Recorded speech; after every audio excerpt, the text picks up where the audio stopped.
Hola y bienvenidos a la unidad 2, lección 22b, el verbo ser con carreras, relaciones, nacionalidad y origen. Necesitas tu paquete de la unidad 2, fichas, lápiz o bolígrafo y es una actividad pareja opcional.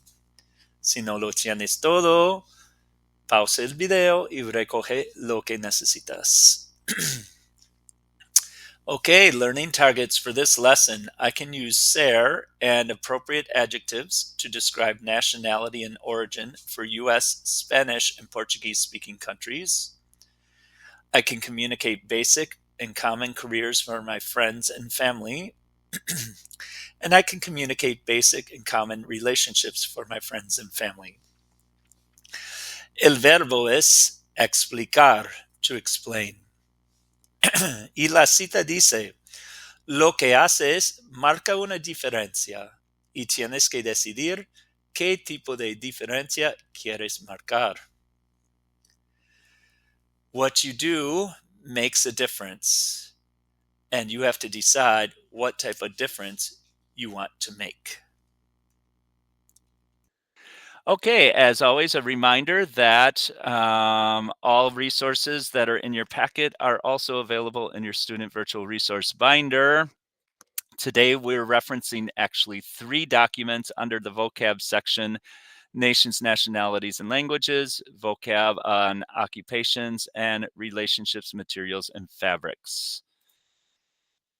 All right, so again, we have covered all 5 verbs now. However, we need to talk about some more pieces that go with the verb ser. So again, today we're going to be focusing on careers, origin, nationality, and relationships. So, remember, the verb ser has many meanings. We've already learned inherent characteristics, and now we're going to learn origin, nationality, relationship, profession. So, for example, soy un maestro. I am a teacher. Ustedes son estudiantes. You are students. Barbara es la madre de Richard, Don, Debbie, and Brenda. Barbara is the mother of Richard, Don, Debbie, and Brenda. Ella es nuestra madre. She is our mother. Los estudiantes son de Mexico. They are from Mexico. Son mexicanos. They are Mexicans. So to be able to use the verb ser, by now, hopefully you have memorized the conjugations, but if not, you need to work on that right now. Make some flashcards.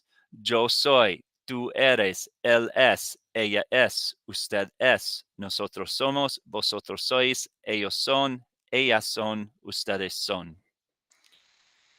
Okay, you should be taking some notes in your packet. I'm doing things just slightly out of order of the way that I stapled it. You are looking for the page that says relaciones familiares, exactly like at the top here on the left. And you have a list of relationships. So these are all relationships that you will need to memorize. So as usual, you'll want to make some flashcards for the ones that you don't know. I would recommend starting with the basics, right? Mom, dad, sister, brother, aunt, uncle, and then you can build on from there. Okay, there on the right here is what you should add onto this page. So you're going to take some notes and copy down what I have here. So there's 2 ways in Spanish, 2 general ways that we can talk about our relationships. The first way is that we can use the preposition de, which means of, and the following formula: a person's name or pronoun, the verb ser, es, and then either el or la, el if it's a male, la if it's a female. The relationship, so from this list, what are they? Are they aunt, cousin, mother, granddaughter? And then the preposition de, of, and the person's name that is related to them. So for example, Homer, that's the name, es el padre, he is the father, de, of Bart, Lisa, and Maggie. We can also use possessive adjectives with the formula name or pronoun, our verb ser conjugated s, possessive adjective, and relationship. So for example, Homer es su padre. Homer is their father. We have to know who they are, right? In the context, we know that we're talking about Bart, Lisa, and Maggie. So you'll want to copy down this chart of possessive adjectives. And again, make some flashcards and practice and memorize. So for ourselves, for yo, to say my, it's me. But if it's a plural thing that we're possessing, like my parents, we would say mis. So mi padre, my father, mi madre, my mother, mis padres, my parents. Tu, your, or tus, tu padre, tu madre, or tus padres, right? We got singular and plural forms. For él, ella, or usted, it's su and sus. Su padre, su madre, sus padres, their parents. For nosotros and vosotros, it's a little bit different. We have masculine and feminine forms, and we also have masculine plural and masculine and feminine plural forms. So just like we had with our definite and indefinite articles, el, la, los, las, un, una, unas, unos, and unas, we have variation for nosotros and vosotros. So to say our dad, it would be nuestro padre. To say our parents, nuestros padres. To say our mom, nuestra madre. To say our aunts, nuestras tías. Same thing for vosotros. Vuestro, vuestros, vuestra, vuestras.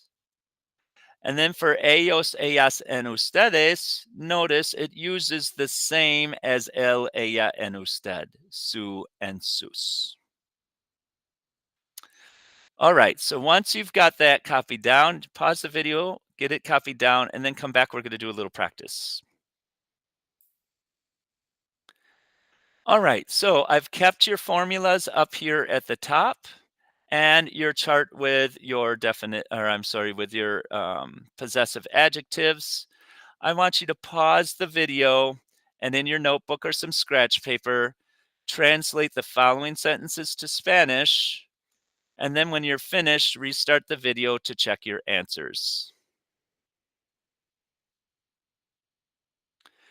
Okay, here are your respuestas, answers. Maria is the sister of John.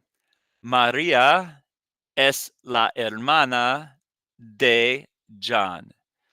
So you should have es for your conjugation of ser. Sister is la hermana, our preposition de, and then John. I am the brother or sister of Susana. Yo soy el hermano de Susana, or yo soy la hermana de Susana, depending on if you are male or female. Mr. Flack is our teacher. Mr. Flack es nuestro maestro. So maestro, singular and masculine. So we need the singular masculine form nuestro. They are my parents. Ellos son mis padres. And you are their uncle. Tú eres su tío. That one might have been tricky for you. You, tú, are, eres, their, plural, right? Su and uncle tío. All right, hopefully you did okay on that. Make note of any corrections you needed to do. and you'll keep practicing on this. All right, second part of our lesson for today is occupations. So now you're going backwards one page in your packet. Big list that says at the top, ocupaciones, just like on the screen here. You have a Spanish column and an English column. In the extra white space right here, I want you to take these notes. So some occupations are neutral, right? So the names of the occupations are neutral. They can apply to either male or female. We can tell this because they don't end in an O. So like cantante or juez, singer, judge, right? So there's no feminine form for those. They're neutral. They can apply to male or female. Some occupations have a different version for males and females. Like, for example, actor for the male, actriz for the female. Just like in English, right? Actor, actress. Monje, monk, monja, nun. Right? So a person who works for the church, dedicates their lives to the church. Most of the occupations on the list have to be changed for the female version. So, for example, abogado, which is lawyer, that's the masculine form, ends in an O. But if we're going to apply that to a female lawyer is abogada.